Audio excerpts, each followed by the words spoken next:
to our next speaker, and we have Anita Grover, who is coming to us with also a wealth of experience. Anita is the Chief Executive Director of AV UK. And again, like Caitlin talked about speech therapy, audiology, it is the AV that is the magic, the miracle thing that works to help this kid come in. Welcome, Anita. Over to you. Thank you, Eddie. It is an absolute pleasure to join you all today to talk about what works and what doesn't when talking to governments.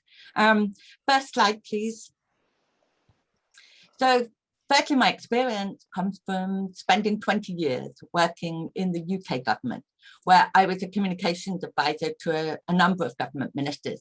And I led marketing communication campaigns on a range of issues, including disability, child poverty, and issues affecting older people. I also have very current experience of trying to influence government from the other side in my role as Chief Executive of the charity Audit Reverber UK, where we are working to support the development of listening and spoken language in young deaf children. I am also profoundly deaf myself. I lost my hearing progressively from birth and had my cochlear implant 15 years ago, which has been truly transformational for me. Next slide, please. So today we're talking about what really makes a difference when we are talking to government. And for me, that is about focusing on solutions and not the problems, because far too often we spend time focusing on the problem. If we go back to the slide for a moment, far too often we spend time focusing on the problem without being clear on what it will really take to solve it. And we need to be clear about what is feasible in the short term, in the medium term, and in the long term to be able to tackle the issues that we're facing and what it is that we want to see. So it's really important to have a vision, to know what's possible, but we need to make sure that we know what it will take to get there, and we're able to break that down into very manageable and realistic steps. And that's true whether we're looking to transform services, whether we're trying to secure long-term funding support, whether we're trying to bring about a change in policy, or whether we're trying to get implants, equipment, or support for our children or ourselves. So it's no good going to government without a plan. We've got to make it very easy for them to be able to support and agree with us.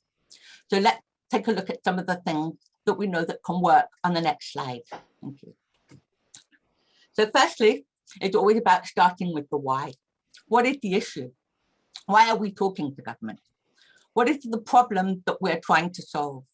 And what is the reason for our contact? Now, starting with the why is how we will inspire people and get them on board. And the author, Simon Sinek, has a great book on this for anyone wanting to explore the issue of why anybody should listen to us, because people won't buy into what it is that we do. They will buy into why it is that we do it. So as an example of a charity of UK, we do what we do because we want deaf children to have the same opportunities in life as their typically hearing peers. And the part that we play is equipping parents with the skills and the strategies to support their child's listening and spoken language development through a highly effective intervention program. And so we're seeking the investment to train sufficient practitioners across the UK and help children to get an equal start at school. So you can see there how I've started with the why to lead to what action it is that we want to take. But secondly, it's really important to know who it is that you're talking to in government. What is their role? Are they decision makers? Are they influencers?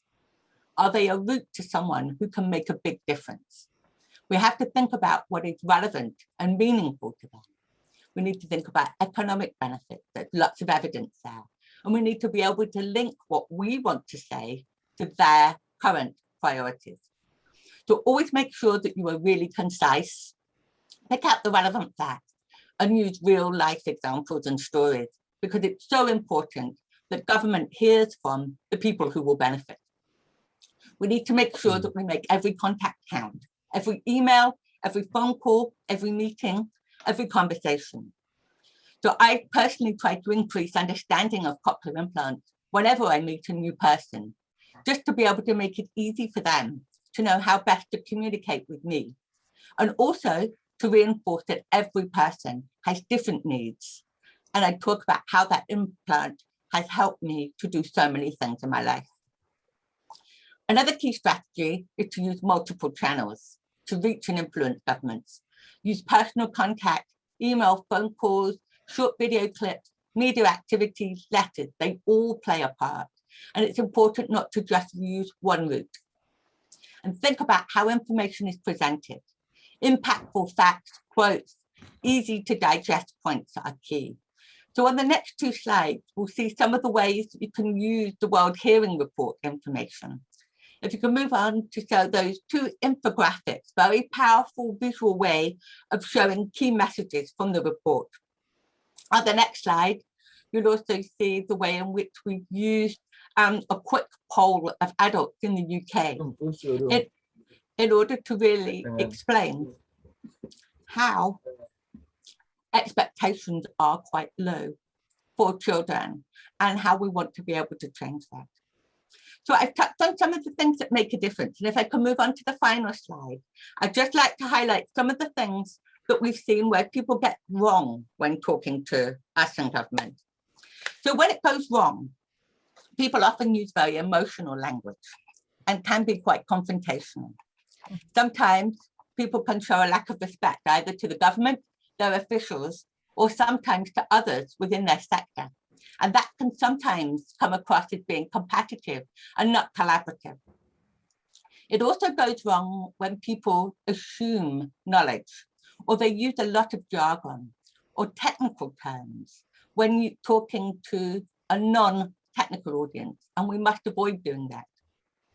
I've also seen it go wrong when people overpromise and start talking about things that can't be delivered, or where they're not clear about the risks and consequences.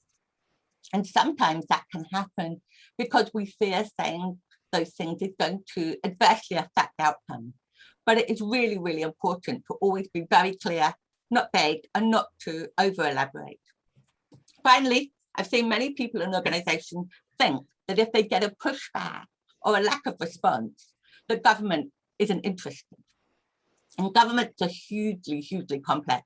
So never assume that a lack of response means that there isn't interest. You try a different route, follow up and keep trying.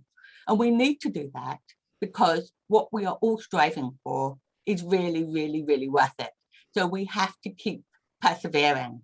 And there's many people who are relying on us to get access to cochlear implants and the lifelong support that they need to get the very best outcome. So my message is to everybody to keep going. And I do hope that you find some of these points are helpful when thinking about advocacy in your respective country. Thank you. Wow. Wow. Beautiful. Thank you, Anita. Beautiful. We need to know what works and what doesn't work. That way you'll be spending your energy in the right way.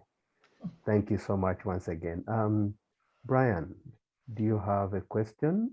Yeah, Anita, a very similar question to last time, really. With your kind of 20 years of experience in government, what do you think's the single biggest thing that kind of shifts government's minds and opinion? I think it's a powerful message about the real impact on things. So that changes, and when it is linked to the government's objectives of the day. So something might seem very important to those who are bringing information into government and wanting to see a change, but ultimately it's how you make that relevant to what are the priorities of the government of the day. Okay, thank you. Eddie, back to you. Okay, thank you, Brian. And again, thank you all of you from wherever you're joining in. Like I said at the start, we are on a sprint. Just sit buckled up and enjoy the ride.